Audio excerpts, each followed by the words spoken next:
Types of biryani ordering customer. Pankaj Mishra अभी अभी degree पास होकर अपने माँ बाप के साथ रह रहा था। उसके पिताजी प्राथमिक पाठशाला में टीचर का काम करते थे। उनकी तनख्वाह घर चलाने के लिए भी बस नहीं होती थी, पर कितनी मेहनत किया पता नहीं, कहां से कर्जा लिया पता नहीं, पर अपने लड़के को डिग्री तक पढ़ाया था। पर पंकज का और पढ़ने की इच्छा थी, पर वो अभी नहीं हो सकता सोचकर तुरंत नौकरी ढूंढने में लग जाता है। डिग्री में पंकज के दोस्त अभिराम के पिताजी एक होटल में शेफ रहने से अभिराम को उनके रिकमेंडेशन से उनके असिस्टेंट की नौकरी मिलती है। एक दिन दोनों मिलते हैं तब, क्या रे पंकज, मुझे अचानक शिप में जाने की नौकरी मिल गई है। अगर तू करता बोलता है तो मेरी जगह पर तुझे रख लेंगे करके डैडी को रिक्वेस्ट करता हूँ करके बताता है। पंकज को उसकी बातें अमृत जैसी लगती है और वो तुरंत अभिराम के पिताजी के पास असिस्टेंट की नौकरी में लग जाता है। पंकज के घर में सभी खुश होते हैं। तब पंकज के पिताजी, सॉरी बेटा, तेरी आगे की पढ़ाई पूरी करने में असमर्थ हो गया हूँ, ऐसे कहता है। तो पंकज, आप उदास मत हो पिताजी, मेरे 8 घंटे की ड्यूटी होने के बाद बाकी का समय खाली ही रहूंगा करके सिविल्स की तैयारी करता हूँ, इसलिए फीस भी भर दिया हूँ मैं। क्या है तो एक बार कोशिश करता हूँ बस, ऐसा कहता है। पर वो क्या था ग्रहों का दोष पता नहीं, उस होटल का मालिक अचानक मर जाने से उस होटल को उनके रिश्तेदार बंद कर देते हैं। पंकज अब फिर से रोड पर आ जाता है नौकरी ढूंढने के लिए।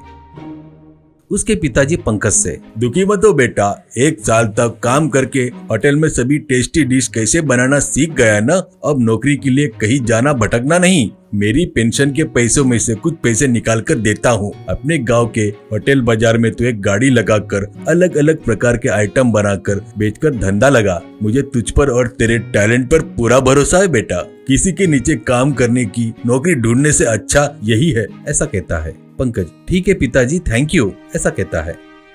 होटल बाजार बोले तो उस एरिया में आधा डजन होटल लाइन से रहते हैं, इसलिए उसको वैसा नाम पड़ा था।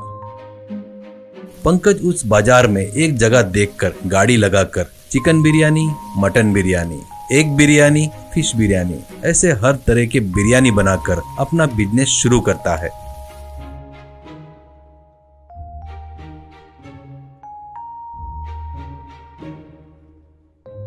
शुरुआत में थोड़ा डल था, पर धीरे धीरे बाद में पंकज बनाए सो आइटम बहुत टेस्टी रहने से वो लोग ये देखकर होटल जाएंगे करके आने वाले कस्टमर पंकज के गाड़ी के पास आकर, अरे वाह क्या टेस्टी है, कहते हुए खाते रहने से उसका बिजनेस बहुत बढ़ जाता है।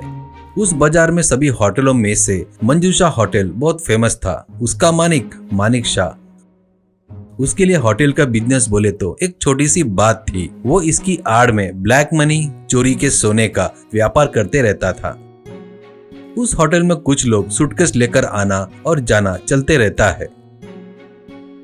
अब पंकज की गाड़ी की वजह से मंजूषा होटल का बिजनेस बहुत कम हो जाता है। ये मंजूषा होटल के मालिक को ये देखकर बहुत गुस्सा आता है। इसके गाड़ी को कैसे भी करके वहां से उठा देना करके एक निर्णय लेता है। उस एरिया के इंस्पेक्टर को बुलाकर, वो पंकज करके है ना गाड़ी वाला, वो खाने में सब कुछ डुप्लीकेट मिला रहा है, खास करके मिलावटी मसाले, करके बताता है। इंस्पेक्टर, आप क्यों टेंशन ले रहे हो बॉस, मेरे रहते हुए, ऐसा बोलकर मानिक शाह ने दिए हुए 1000 रुपए जेब में रखकर पंकज के पास जाकर, तू जो खाना बेच रहा है ना वो मिलावटी है करके कंप्लेंट आई है, बोलकर गाड़ी के ऊपर का मसाले का डब्बा लेकर कांस्टेबल को देकर, इसे लैब में ले जाकर टेस्ट करवाओ, इसमें कुछ मिलावटी है करके पता चले तो इसकी गाड़ी को यहाँ से हटाना पड़ेगा, करके कांस्टेबल को आंख मारता है। ये सब पंकज समझ जाता है। तब अगले दिन से पंकज की गाड़ी वहाँ नहीं रहती। तब इंस्पेक्टर मानिक शाह से, देखा ना मेरा पावर, डर गया पागल कहीं का, अब तुम्हारे टक्कर का कोई भी नहीं है, ऐसा कहता है। पर 10 दिन होते ही फिर से पंकज की गाड़ी आ जाती है वहां पर। मानिक शाह, इसकी इतनी हिम्मत, पुलिस वाले से भी नहीं डरा, ऐसा कहता है दांत मीचते हुए।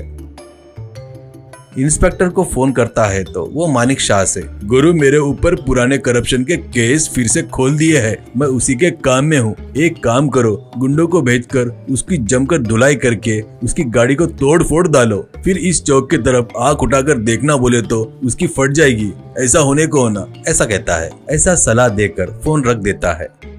पंकज काम में बिजी रहते वक्त 4 गुंडे आकर, क्या है तेरे पास, कहते हैं तो पंकज आराम से आइटम देखकर बताता है। तो एक गुंडा, ये क्या तू सब बेचता है करके तेरे पास कोई भी चीज नहीं है, ऐसा नहीं हो सकता करके सब बता रहे हैं। ठीक है, तो अपने गाड़ी पर के स्टॉप पर बर्तन रखकर यहीं पर बनाकर बेच रहा है ना, तो मुझे तुरंत झींगा फ्राई चाहिए, बना कर दे। ऐसा कहता है। तो बाजू वाला, वैसे ही मुझे डायनासोर की करी चाहिए, ऐसा कहता है। तो पंकज बगैर घबराए, अरे सॉरी वो आइटम मेरे पास नहीं है, बनाकर भी नहीं दे सकता, जो है वो लेकर खाओ, ऐसा कहता है। वो, हमने पूछे तो नहीं बोल रहा है, ऊपर से सलाह भी दे रहा है क्या, तेरी ये फालतू की सलाह।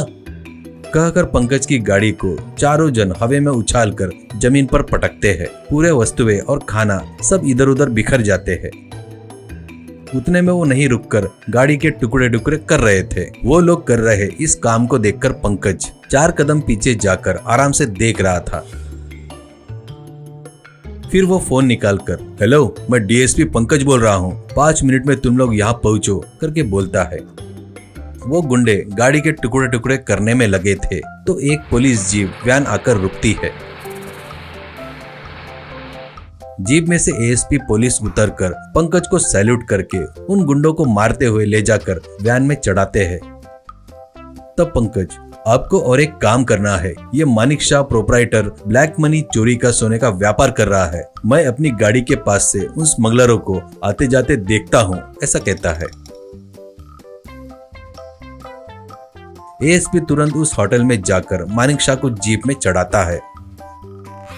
घर में पंकज के माँ बाप, तू ट्रेनिंग जाने के बाद इतनी जल्दी पोस्टिंग मिलेगी करके सोचा नहीं रहे, अब पूरी तरीके से समाज को बदलने की जिम्मेदारी अब तेरे कंधों पर है, बड़ा ईमानदार बनकर अच्छा नाम कमा करके पंकज को आशीर्वाद देते हैं।